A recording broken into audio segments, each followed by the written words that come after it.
You might be feeling like the day went by okay, like it doesn't hurt you, like this person that was once a part of your life didn't really come into your thoughts.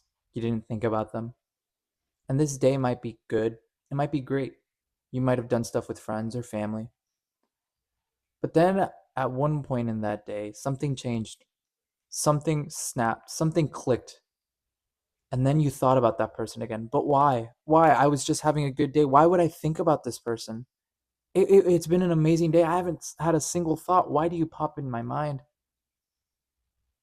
And in a way, it's not a wave because you want to move on. You want to be done with this person. It's like you've done that, inner dialogue for yourself to tell yourself, I'm gonna move on. I'm not gonna talk to this person anymore. I'm not gonna think about this person anymore.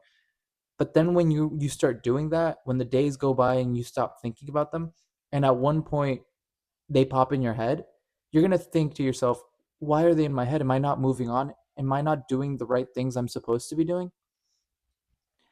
You are. In a way, you're still kind of holding on. And it's hard because you want to move on. It's happened to me so many times all of last year where I would think to myself, I'm moving on. I'm doing okay. I'd be going on a hike with my parents or a hike with my friends, or I'd be having a really good night with my friends. And then out of nowhere, she pops in my head, or this person that I once loved pops in my head, and I ask myself, am I truly healing, or am I just trying to kind of distract myself?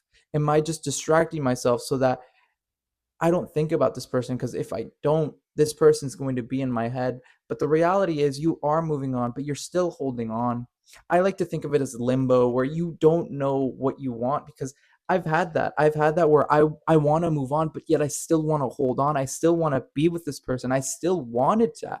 I wanted to be with this person. I wanted to wait and see if they would reach out to me, but they never did. And eventually I had to pick that decision for myself of moving on completely.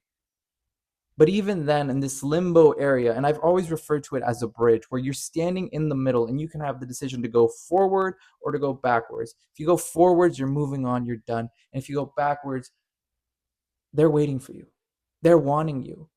Maybe they've reached out to you, and now you have the opportunity to go backwards, to go back, but you're on this bridge. And either way, you still have to make a decision at the end. The decision will be made for you, but you have to make that decision of going forwards or backwards.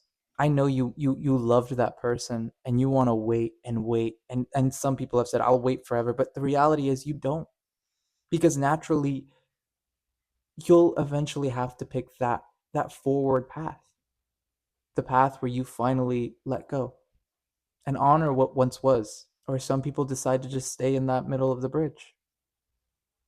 And while they don't want to go look for something, they also don't want to go back. And that's fine. Stay in the middle of this bridge as long as you want. As long as you want, if you don't want to move on or if you don't want to go back. It's hard because you know what's going to happen. If you move on, it's going to hurt. It does hurt because you're going to feel this pain again of like they're really not coming back. They're really not going to be with me anymore. They're not going to be by my side. They're not going to be the person I can text. They're not going to be the person I'm next to when I wake up. But if you also go back, you're also scared. What if they hurt me again? What if I get hurt? What if I hurt them? What if these problems that we once had in our relationship happen again? What if? What if? And that sucks. You don't want that. So that's why a lot of us stay in this middle of this bridge. We stay in the middle because we don't want to get hurt. We don't want this to happen again. But we also want them. We want the good, but we don't want the bad. And we don't want to move forward because if we move forward, they're not going to be there. So what do I do? What do you suggest I do? I suggest that you just play it out. If you need to sit on the middle of this bridge, you can do that. If you want to go forward and you feel like you can do it, go for it. And if they do decide to reach out, you have the opportunity now to either go forwards or backwards. But keep in mind, it's like a double edged sword, either way, either path you take, it'll hurt. There's a chance it'll hurt. Limbo can be a hard place. But in the end, as the longer you are on this bridge, the more the path is going to be chosen for you. The longer that you're waiting in the middle, the more that the answer becomes obvious is what is going to happen. You're going to go forward because they never reached out. They are doing what they want to do with their life, and that's not bad. But that means that you should stop hurting yourself or stop sitting in the middle of the bridge forever. Because the longer you wait, the more you get into your head of maybe today's the day, or maybe this week it'll happen, or maybe this month, or maybe this year. But in reality, it never happens. And in the end, you're hurting yourself. So eventually, you have to make the decision to really get up off this bridge and go forward.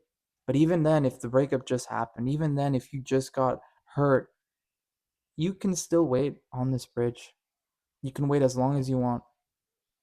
But just know that eventually you have to get up and you have to go forwards, or if given, you can go backwards.